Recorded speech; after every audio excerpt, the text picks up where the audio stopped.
नर और हुई एक कमरे में आमने सामने खड़े होते हैं। कमरे में अजीब सी खामोशी होती है। बाहर हल्की बारिश की आवाज आ रही होती है, लेकिन अंदर दोनों के दिलों में तूफान चल रहा होता है। नर धीरे धीरे हुई की तरफ देखता है और गहरी सांस लेकर बोलता है।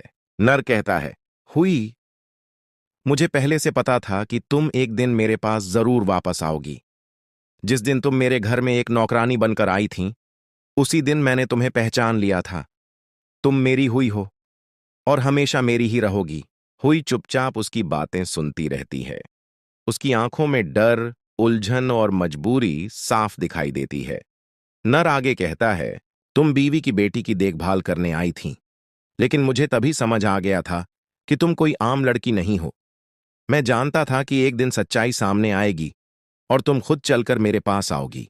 हुई अचानक नर को रोकते हुए कहती है, नर, मैं मानती हूं कि मैं वापस आई हूं, लेकिन इसका मतलब यह नहीं कि मैं यहीं रहना चाहती हूं। मैं आगे बढ़ना चाहती हूं, अपने पैरों पर खड़ा होना चाहती हूं। मैं तुम्हारे साथ नहीं रह सकती। यह सुनकर नर को गहरा झटका लगता है। वह कुछ पल खामोश रहता है, फिर भारी आवाज में कहता है, तो फिर मैं क्या करूं? हुई, मैंने हर दिन सिर्फ इसी उम्मीद में काटा कि तुम वापस आओगी।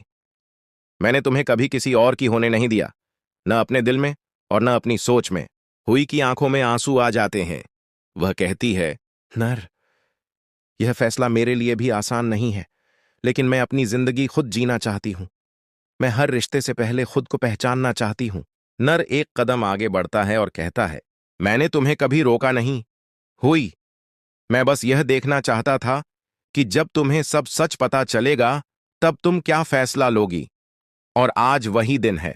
कमरे में फिर से सन्नाटा छा जाता है। हुई धीरे धीरे पीछे हटती है। उसके दिल में सवाल ही सवाल होते हैं। क्या वह नर को छोड़ पाएगी, या फिर उसका दिल उसे रोक लेगा? अब सवाल यह है दोस्तों, क्या नर और हुई फिर से एक हो पाएंगे, या फिर हुई अपनी पढ़ाई और सपनों के लिए नर से हमेशा के लिए दूर चली जाएगी? इस कहानी में आने वाला है एक बड़ा मोड़, जो बदल देगा सब कुछ। ऐसी ही लेटेस्ट अपडेट्स के लिए हमारे चैनल को सब्सक्राइब करना ना भूलें।